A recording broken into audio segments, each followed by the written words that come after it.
L'hameçonnage. Cette vidéo explique comment les stratagèmes d'hameçonnage mettent en danger les divers programmes du Fonds mondial et ce que vous pouvez faire pour vous protéger. Pourquoi s'en soucier? L'hameçonnage, communément appelé aussi phishing, où les criminels partent à la pêche aux informations par le biais de sites web ou d'emails trompeurs, est devenu l'une des formes de fraude en ligne les plus courantes. L'ampleur et l'intensité de ces cyberattaques augmentent rapidement dans la crise actuelle de la Covid-19, et les résultats peuvent être catastrophiques. Depuis 2013, les fraudeurs à l'hameçonnage ont volé plus de 26 milliards de dollars. Comment fonctionne l'hameçonnage? Les fraudeurs attirent leurs cibles dans un faux sentiment de sécurité, en se faisant passer pour des personnes ou des entreprises de confiance. Les criminels créent une fausse page web ou un formulaire en ligne et envoient un email à leurs cibles, leur demandant de fournir des informations sensibles telles que des noms d'utilisateurs, des mots de passe, des coordonnées bancaires, etc.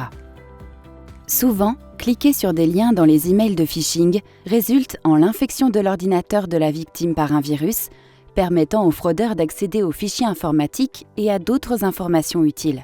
Dans un cas récent sur lequel le bureau de l'inspecteur général a enquêté, un membre du personnel de la mise en œuvre des subventions du Fonds mondial a reçu un de ces emails.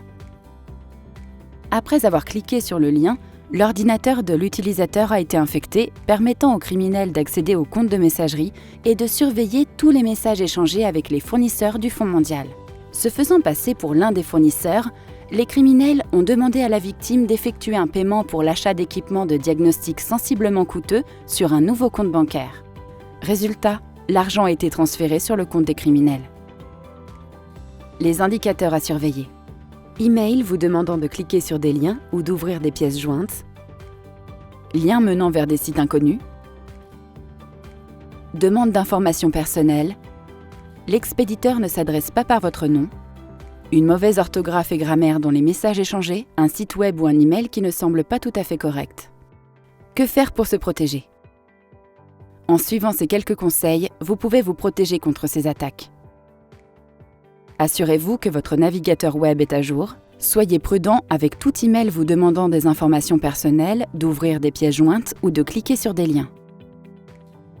Passez le curseur de la souris sur un lien pour vérifier où il mène. Au lieu de cliquer sur un lien, accédez plutôt au site web de l'organisation et connectez-vous. Avant d'entrer des informations dans un formulaire en ligne, assurez-vous que l'URL du site commence par HTTPS ou la présence d'une icône en forme de cadenas fermé au niveau de la barre d'adresse. Ne partagez pas d'informations sensibles par téléphone comme les mots de passe. Au lieu de cela, demandez plutôt une demande officielle dûment signée. Demandez conseil à un membre de l'équipe informatique ou à votre responsable, car il vaut mieux prévenir que guérir. Que faire? Si vous pensez avoir été victime d'une attaque de phishing ayant un impact sur les subventions du Fonds mondial, il est impératif de nous le signaler immédiatement. Vous pouvez nous soumettre une plainte confidentielle en ligne, par téléphone, par email ou par lettre. Retrouvez nos coordonnées et nos conseils sur la prévention contre la fraude sur www.ispeakoutnow.org.